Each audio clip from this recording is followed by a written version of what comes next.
Hello friends, my name is Gauri and I have written one poem. This is my favorite poem and its name is Tu Ashich Ka. Yes, I written a poem being a boy instead of girls because I think you think about it. So ahead I starting my poem.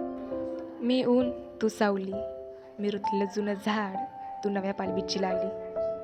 माझा कर्कश आवाज जसा कावळा, तुझा मधुर स्वर जशी कोकिळा निराळा. मी बाबळीचं झाड काट्याने भरलेलं, मी बाबळीचं झाड काट्याने भरलेलं, तू गुलाबाचं झाड सुगंधाने दरवळलेलं. गारवा मात्र आहे गार, पण विसरू नकोस तुलाही आहेत काटे फार.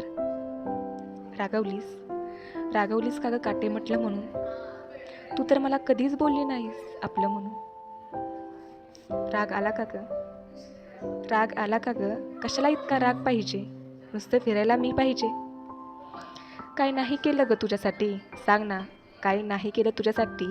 एकतरी दिवस जगलीस का ग तू माझ्यासाठी. हो हो मान्य करतो, करतो तुला क्षणाक्षणाला फोन, करतो तुझी विचारपूस, घेतो तुझी काळजी इतरांपेक्षा काय माझ्यापेक्षाही जास्त. पण तुला ते वाटतं दिखावा, नाटक. अगं पण इतका विचार करतेस कशाला, राहतो का सोडून जीव शरीराला. हो आहे मी गरीब, मान्य करतोय हे, नाही बंगला नाही गाडी नाही पैशाची रेघही, पण स्वप्न होतं एक, तुझ्या मनासारखी साडी घ्यायची, तुझ्या प्रत्येक छोट्या इच्छेला माझ्या जगात जागा द्यायची. एवढं सगळं करून सुद्धा तुला माझ्यापाशी नाही राहायचं, एवढं सगळं करून सुद्धा तुला माझ्यापाशी नाही राहायचं. दररोज मिळणारे नकार मी कशाला सोसत राहायचं. मित्र म्हणून ओळख करून देताना तुझी नजर खाली व्हायची, मित्र म्हणून ओळख करून देताना तुझी नजर खाली व्हायची. त्या क्षणी माझीच किंमत मला कमी वाटायची. तुला आपलंसं करता करता माझ्या सगळ्या इच्छा हरपल्या, तुला आपलंसं करता करता माझ्या सगळ्या इच्छा हरपल्या.